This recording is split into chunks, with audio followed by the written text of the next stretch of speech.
Assalamualaikum warahmatullahi wabarakatuh. Perkenalkan, nama saya Putri Rumindasari dengan NIM 06091281823031. Di video ini saya akan mempresentasikan hasil proposal penelitian saya untuk memenuhi mata kuliah karya tulis ilmiah dengan dosen pengampu Bapak Dr. Mas Agus Muhammad Tibrani, MSI, dan Ibu Nike Anggraini, MSc. Judul penelitian yang saya gunakan di sini adalah penggunaan teknik veltikultur dan pupuk NPK dalam optimalisasi pertumbuhan bayam merah, serta implikasinya pada materi pertumbuhan dan perkembangan tumbuhan. Pada pendahuluan,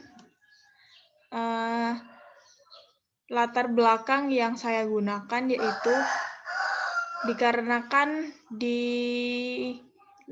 perkotaan dan di berbagai daerah sekarang sudah sangat banyak sekali yang lahannya terbatas, sehingga menghambat atau mempersulit untuk masyarakat untuk menanam beberapa tumbuhan, terutama di pekarangan rumah. Oleh karena itu, di sini saya akan mencoba untuk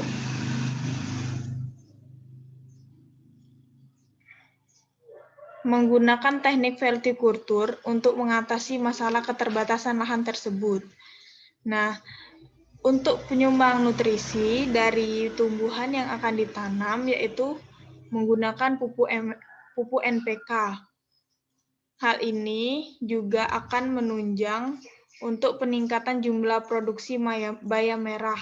Selain menggunakan teknik veltikultur, jumlah produksi ini akan meningkat apabila nutrisi yang ada pada tanaman bayam merah ini juga terpenuhi. Selanjutnya, informasi yang akan menjadi hasil penelitian ini akan dijadikan sumber pembelajaran pada materi pertumbuhan dan perkembangan tanaman di pelajaran SMA untuk KD pertumbuhan dan perkembangan tanaman. Selanjutnya, rumusan masalah yang saya gunakan di sini adalah yang pertama, bagaimana pengaruh teknik veltikultur terhadap jumlah produksi bayam merah. Yang kedua, bagaimana pengaruh pupuk NPK terhadap bayam merah. Yang ketiga, berapa perbandingan pupuk NPK yang dibutuhkan agar mendapatkan hasil yang maksimal.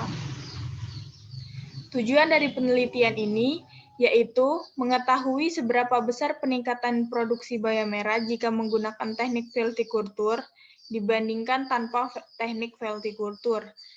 Yang kedua, mengetahui berapa perbandingan unsur N, P, dan K yang dibutuhkan agar mendapatkan hasil yang maksimal.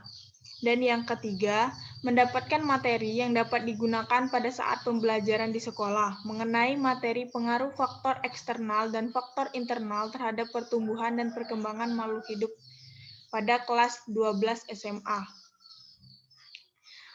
Manfaat penelitian. Di sini, manfaat penelitian ini dapat dirasakan oleh 3 kelompok. Yang pertama, bagi peneliti. Bagi peneliti, manfaatnya itu ada mendapatkan informasi, pengetahuan, dan pemahaman. Sedangkan untuk bagi pendidik, itu mendapatkan bahan ajar atau materi ajar yang dapat digunakan pada saat pembelajaran untuk KD, faktor internal dan eksternal, pertumbuhan makhluk hidup pada kelas 12 SMA. Selanjutnya, bagi masyarakat itu bermanfaat, informasi yang berguna dapat diterapkan di kehidupan sehari-hari.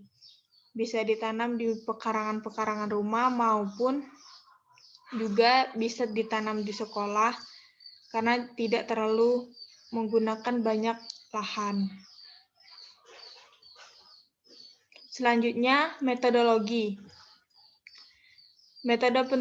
Metodologi penelitian Waktu dan tempatnya itu dilakukan di Laboratorium Pendidikan Biologi Kampus Indralaya pada bulan Juli tahun 2021.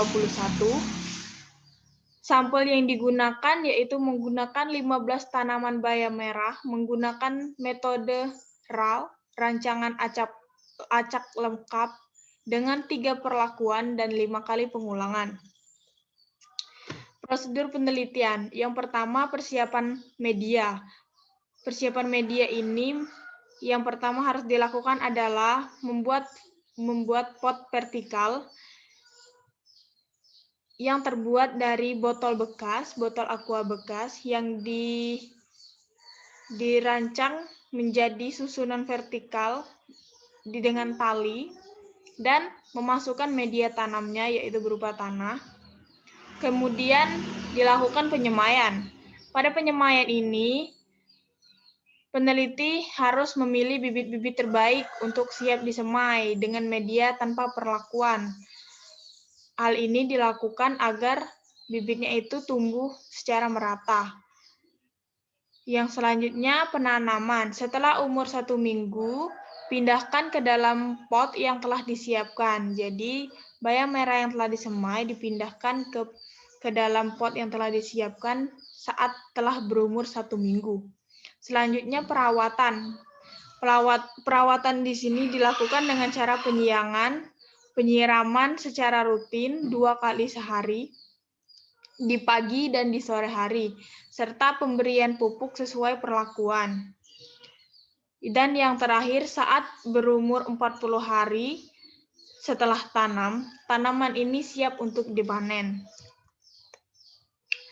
Teknik pengumpulan data. Teknik pengumpulan datanya di sini yang pertama dokumentasi, yang kedua diobservasi, yang ketiga ditelaah kepustakaannya. Dan teknik analisa data, yang pertama dilakukan uji normalitas terhadap hasil penelitian tadi, lalu dilakukan uji homogenitas, dan terakhir diuji menggunakan one-way ANOVA. Mungkin itu saja yang dapat saya sampaikan.